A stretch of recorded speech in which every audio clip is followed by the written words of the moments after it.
నమస్తే welcome to news pocket. Middle east లో మళ్ళీ వార్ సిచ్యువేషన్ స్టార్ట్ అయింది.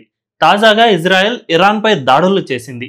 ఇరాన్ లోని న్యూక్లియర్ సైట్స్ ను టార్గెట్ గా చేసుకుని ఈ దాడులకు పాల్పడింది ఇజ్రాయెల్.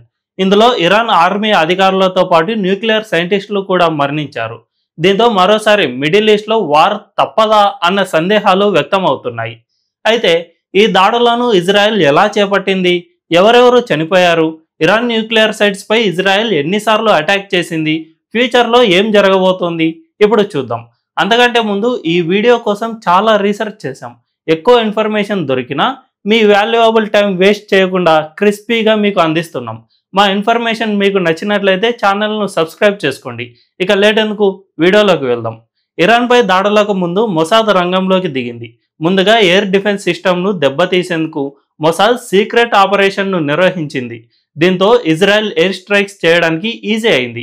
ఇరాన్కు దేశవ్యాప్తంగా ఉన్న long range missile system, air defence వ్యవస్థలను మొసాద్ కోవర్ట్ ఆపరేషన్లు నిర్వహించి దెబ్బతీయడంతో ఇజ్రాయెల్ యుద్ధ విమానాలను అడ్డుకోలేకపోయింది.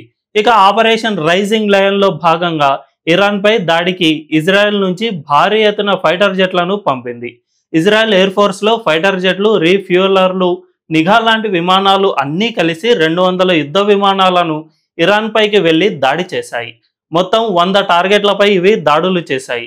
అందుకోసం 330 బాంబులు, మిసైళ్లను వాడారు. ఈ దాడుల్లో Iran army chief Bagheri, IRGC chief Hosseini సలామీతో పాటు పలువురు జనరల్స్ కూడా హతమయ్యారు. దీంతో పాటు న్యూక్లియర్ సైట్స్ పై జరిపిన దాడుల్లో Iran nuclear scientist doctor Fereydoun Abbasi, ఆయన భార్య, పిల్లలు కూడా చనిపోయారు. ఇక షహీద్ బెస్తి యూనివర్సిటీలోని న్యూక్లియర్ ఇంజనీరింగ్ ఫ్యాకల్టీ అయిన డాక్టర్ అబ్దుల్ హమీద్ మిన్ చెహార్తో పాటు అదే కాలేజీలో ప్రొఫెసర్గా ఉన్న అహ్మద్ రజా జల్ఫాఘరీ కూడా ఉన్నారు.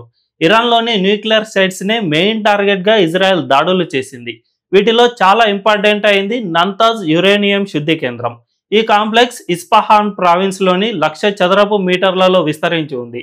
ఇక్కడి ఎడారి కింద కాంప్లెక్స్ను నిర్మించారు. యురేనియంను క్లీన్ చేసే వేల కొద్ది సెంట్రిఫ్యూజ్లు ఇక్కడ ఉన్నాయి. ఇవి ఇజ్రాయెల్ సహా వెస్ట్రన్ కంట్రీస్ను ఆందోళనకు గురి చేస్తోంది. వీటిపై ఇజ్రాయెల్ జరిపిన దాడుల్లో ఎంతవరకు నష్టం జరిగిందన్నది ఇంకా తెలియాల్సి ఉంది. ఇరాన్కు న్యూక్లియర్ పవర్ గనుక వస్తే ఏం జరుగుతుందో ఇప్పుడు చూద్దాం. మిడిల్ ఈస్ట్లోని ఏ దేశానికి న్యూక్లియర్ పవర్ లేదు. ఇప్పటిదాకా కొన్ని దేశాల దగ్గర మాత్రమే ఈ పవర్ ఉంది. ఇస్లామిక్ దేశాల్లో కేవలం పాకిస్తాన్ దగ్గర మాత్రమే న్యూక్లియర్ పవర్ ఉంది. మిడిల్ ఈస్ట్లో 17 దేశాలు ఉండగా అన్నీ ఇస్లామిక్ దేశాలే. ఈ దేశాలపై తామే ఆధిపత్యం వహించాలని కొన్ని దేశాలు ప్రయత్నాలు చేస్తూ ఉన్నాయి. టర్కీ అయితే ఇస్లామిక్ క్యాలిఫేట్గా ఉండాలని అనుకుంటోంది.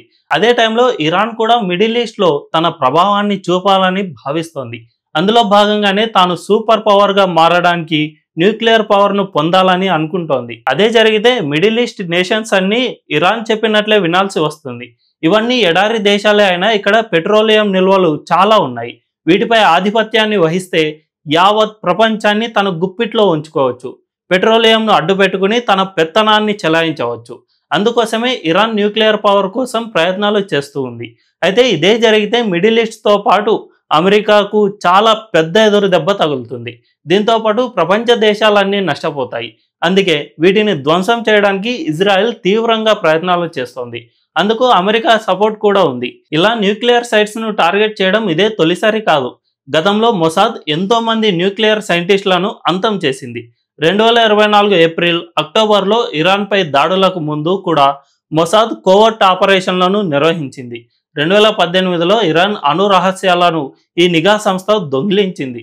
దీంతోనే ఇరాన్ అణు ఒప్పందాన్ని ఉల్లంఘిస్తోందని ప్రపంచానికి చూపించింది.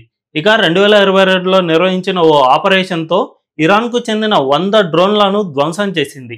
2023లో కూడా మొసాద్ తమ దేశంలో ఇలాంటి ఆపరేషన్లు నిర్వహించినట్లు ఇరాన్ తెలిపింది. యురేనియంను శుద్ధి చేసే నంతాజ్ అణు కేంద్రంపై ఇజ్రాయెల్కు ఎప్పటి నుంచో కన్ను ఉంది. ఇక్కడ 2020 జూలై, 2021 ఏప్రిల్లో మొసాద్ కోవర్ట్ ఆపరేషన్లు చేసి ఆ స్థావరాలను పాక్షికంగా ధ్వంసం చేసింది.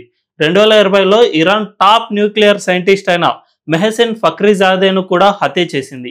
ఈ హత్యలో మొసాద్ అత్యాధునిక టెక్నాలజీని ఉపయోగించింది. ఒక ట్రక్ నిండా తుపాకులు నింపి ఆటోమేటెడ్ వ్యవస్థతో దాన్ని నడిపించింది. ఆ తుపాకులు ఫక్రీజాదే కారుపై కాల్పులు జరపడంతో హతమయ్యాడు.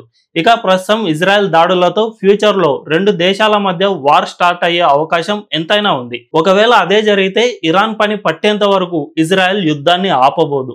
ఇప్పటికే హమాస్ ను పూర్తిగా అంతం చేసే వరకు యుద్ధం ఆపబోమని ఇజ్రాయెల్ ప్రధాని చెబుతూ ఉన్నారు.